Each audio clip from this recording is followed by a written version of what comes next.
I'm Pat Miller, and on this episode of the Professional Photographer Podcast, I sit down with David Trust, the CEO of PPA. Photographers are, the keepers of our family histories, of the keepers of what is real, right? The keepers of our societal memory, and so that hasn't changed, and we can talk more about that if you want later. But it's and so that is the same, but the business models and the processes have changed, and the reason that has changed so much is consumers have changed, right? I mean, none of us are the consumer that we were 5 years ago, or certainly not 10 years ago or 20 years ago, 25 years ago. So I got here 27 years last month. And in that period of time, of course, photography has changed.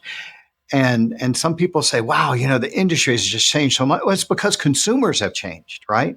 And every industry serves its consumer. And so consumer expectations have changed. The way they purchase have changed. Depending on where you are in financial cycles, the amount of money they have to spend has changed. And some people think, wow, this is the best ever. Photography's really hit its stride. And then 5 years later, it's a little bit different. And they're down in the dumps and they're saying it's the end of photography. And then, and then it goes back up again because the economy is always cyclical. And so it's always adapting. Our business isn't photography. Our business is benefit and value creation and dissemination for professional photographers, right?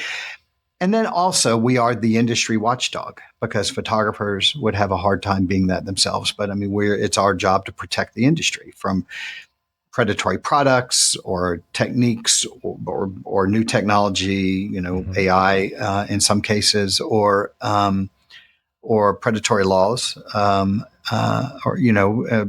the lack of laws to protect photography. So the absence of laws that would protect photography. So to remain relevant, we have to change. And I'll tell you, you would be surprised on the inside here how much we talk about remaining relevant and what it is we need to do to serve our customers. We call that gap education because it's the gap. It represents the gap between the consumer and the photographer. For some reason, there was this gap that had appeared there where photographers weren't relating well and understanding how they needed to reach out to their consumer.